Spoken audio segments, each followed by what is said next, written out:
যতটা সুন্দর দেখছো অতটা তোমার মনে ভালো হচ্ছে না।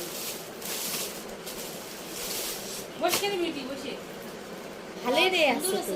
হ্যাঁ কিন্তু পাতলা ভালো আছে। আর এটা হলো জামা কি সুন্দর সফট।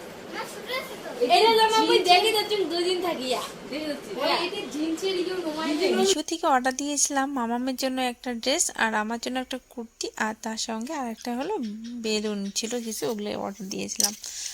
তো এত বাজে আসছে, এত বাজে কি বলবো, যেমনটা দেখেছিলাম সেরকম আসেনি। মামামের ড্রেসটাও ছোট আসছে। ওর সাইজটা আমি দিয়েছিলাম যে 9-10 এরকম একটা দিয়েছিলাম বয়সের, আমি ভাবছি বড় আসবে, সেই জায়গায় ছোট আসছে। আর আমারটা এত পাতলা এত পাতলা, মানে ভীষণই পরিমাণে পাতলা। তো এইদিকে দেখো ওরা বসে আছে, ওদেরকে আমি নিয়ে আসলাম যে চল বাড়িতে গিয়ে দেখবি এখন কি নিয়েছি। তো আসার পরে ওই যে এদিকে বসছে, ক্যামেরার পাশে বসতেছিল না, সঙ্গীতা আসছে। তো তার পরের দিন আমরা সবাই মিলে চলে আসছি হলো বাজারে। ওই যে পাশের বাড়ির দিদি, তারপরে ওর মেয়ে দুইটা, সঙ্গীতা, ওর মা, কাকি শাশুড়ি, আমি, আমার মেয়ে, সবাই মিলে চলে আসছি চৈত্র সেলের বাজার করতে। তো আসার পরে সবাই মিলে আসলে তো একটু সময় লাগবেই, কারণ সবারই সব কিছু নেওয়ার থাকে। ওই জন্য বাজার করছিলাম। এখানে একটা ঘড়ি নিবে আমার, মানে বড় মাগুরটা যাচ্ছে একটা ঘড়ি নিবে, তো তার জন্য এখানে দাঁড়িয়ে আমরা ওয়েট করছি। আর আসছি হলো 11টার দিকে, আর বাড়ি যেতে যেতে আমাদের বাজবে হলো 3:30টার মতন সময়, 3টে কি 3:30, অনেকক্ষণ সময় লেগে গেছিলো।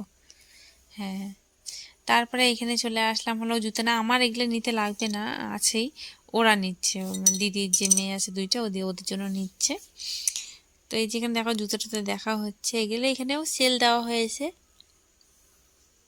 আর আমি চলে আসলাম এই কুর্তিগুলো নিতে, কুর্তি চিকনকারি কুর্তি বলে এটাকে। তো এই কুর্তিটা মানে এমন কেউ নেই যে পরে নেই, এরকম কেউ নেই, হয়তো সবাই পরেছে, কিন্তু আমার মানে আমারও ভালো লাগে, অনেকদিন থেকে নিতে চাই। অনলাইনে তো অনেকটা দাম বেশি, অনলাইনের থেকে এখানে একটু আমি কমই পেয়েছি অনেক।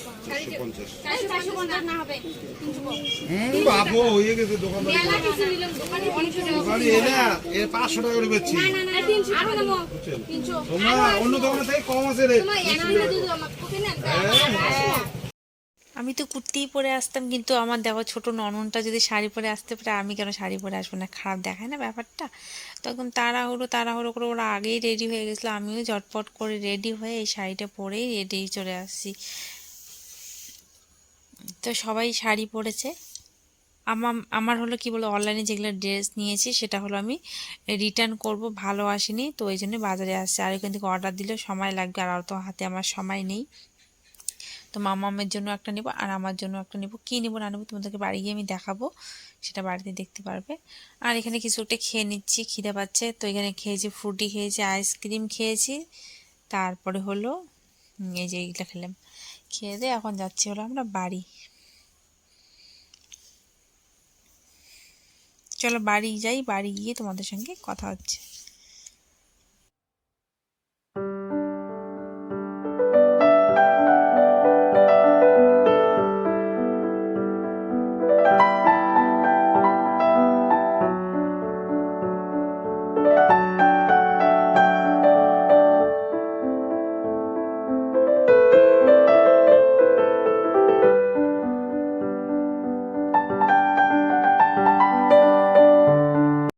চলে আসলাম পরের দিন, মানে সেদিন আমাদের বাড়িতে আত্মীয় আসার কথা ছিল, কিন্তু ওনারা আসেনি। এই মানে আসি ঝাড়ু মানে পরের দিন, হ্যাঁ পরের দিন করছিলাম। তো উঠোন উঠোন ঝাড়ু দিচ্ছে, আমাদের বাড়িতে আত্মীয় চলে আসছে। তো কে আসছে তোমাদেরকে সবার সঙ্গে সবাইকে দেখাবো। আর এখানে আমি ওরা আসার পরে উঠোনটা ঝাড়ু দিচ্ছি।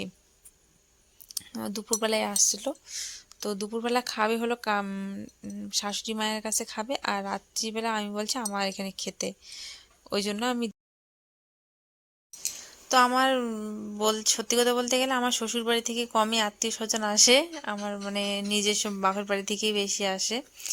বোন দিদি এরা, দিদি মা যেমন আসে ওরাই বেশি আসে। তো ওনারা আসছিলো, হয় সামনের বছর আসছিলো, আর আসলে তো থাকে না, পাশেই যেহেতু বাড়ি তো চলেই যায়। আর পাশে বাড়ি হলে না থাকতে চায় না, যারই বাড়ি হোক না কেন। আমারও এরকম হয়ে গেছে এখন, যদি কারো বাড়িতে এদিকে যাই মানে আমার বাপের বাড়ির কথা বাদ দিয়ে, ওরা তো দূরে থাকে, মামার বাড়ি বলো কাকুর বাড়ি বলো, ওদের বাড়ি বাদ দিয়ে এদিকে যদি আমি কারো বাড়িতে যাই মানে আমার মনে হয় যে বাড়িতে গেলে বোধহয় আমি শান্তি, ভালো লাগে না, থাকতে ইচ্ছে করে না। তো ওনারাও হয়তো এরকম সেম, থাকতে চায় না, কেউ যদি আসে খাওয়া দাওয়া করে চলে যায়, আর বাড়ির পাশে থাকলে আর কি করার। তো আমি রান্না করছি, এদিকে আমি ওনাদেরকে খেতে দিব, মানে ও শাশুড়ি মায়ের কাছে এতক্ষণ ছিল, অনেকক্ষণ ধরে ডাকছিলাম যে চাটা করি, আসো আসো।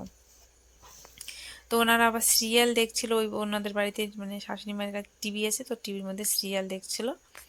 তো সিরিয়াল দেখে তারপরে আসলো আমাদের বাড়িতে। তো এখন আমি চা করে দেবো, ওইদিকে আমার রান্না মোটামুটি হয়ে গেছে।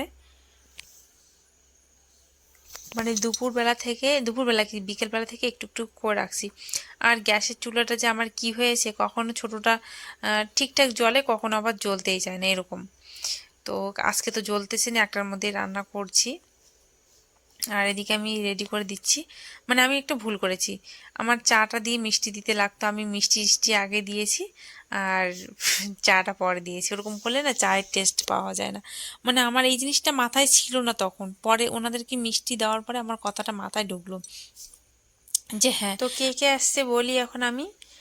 ওইদিকে দুইটা মামি শ্বশুরি, দুই সাইডে মাঝখানে শাশুড়ি মা, আর যে পিঙ্ক কালারের যে শাড়ি পরে আছে ওই মানে মামি শাশুড়ির, এই যে হলো যেটা জল খাচ্ছে বুনুটা হলো মেয়ে, তিনটে মেয়ে নাকি মামি শাশুড়ির। আর এই সাইডে মামা শ্বশুর ছিল। তো ওনাদেরকে সবাইকে দিয়ে দিলাম। তো সবাইকে দিয়ে দিলাম, দেওয়ার পরে একটু গল্প টল্প করছিলাম ওনাদের পাশে বসে।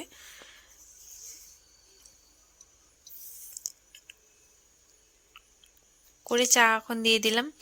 তো চাটা ওনারা খেতে থাক, তারপরে আমি মানে একটু গল্প টল্প করে আধ ঘন্টা 1 ঘন্টা পরে আবার খেতে দেবো। তো বেশি করে নাকি খাবে না, আর মাছ খায় না, ওই যে বুনুটা মাছ মাংস কিচ্ছু নাকি খায় না, পেঁয়াজ রসুন আমি তো জানি না। পরে খেতে দিয়েছি, সবাইকে খেতে দিয়েছে, বর পরে খাবে, ওকে বললো বসতে, কিন্তু পরে খাবে। আর বুনুটা ওই যে শুধু আলু ভাজা আর চিপস ভাজা দিয়ে খেয়েছে। আর এদিকে যে মামি শাশুড়ি আছে এই সাইডে, উনিও ওই যে সেমভাবে খেয়েছেন। আর এখন ওনারা হলো বাড়ি চলে যাচ্ছেন। আর মাংস নাকি খায় না, আর আজকে বৃহস্পতিবার পাঁঠার মাংস খায়, কিন্তু পাঁঠার মাংসটা পাওয়া যায় না বৃহস্পতিবার যেহেতু দিনটা ছিল। তো এখন রাত্রিবেলায় চলে যাবে, পাশের বাড়ি তো ওই জন্য। বিয়ের পর প্রথম দেখলাম মামি শাশুড়িকে, এর আগে কখনো দেখিনি। পিঙ্ক কালার যে শাড়ি পরে আছে ওনার কথা বলছিলাম, 12 বছর পরে এই প্রথম দেখা মামি শাশুড়ির সঙ্গে। চলো সবাইকে গুড নাইট, আজকের ভিডিওটা এই পর্যন্ত, ভালো থেকো সুস্থ থেকো।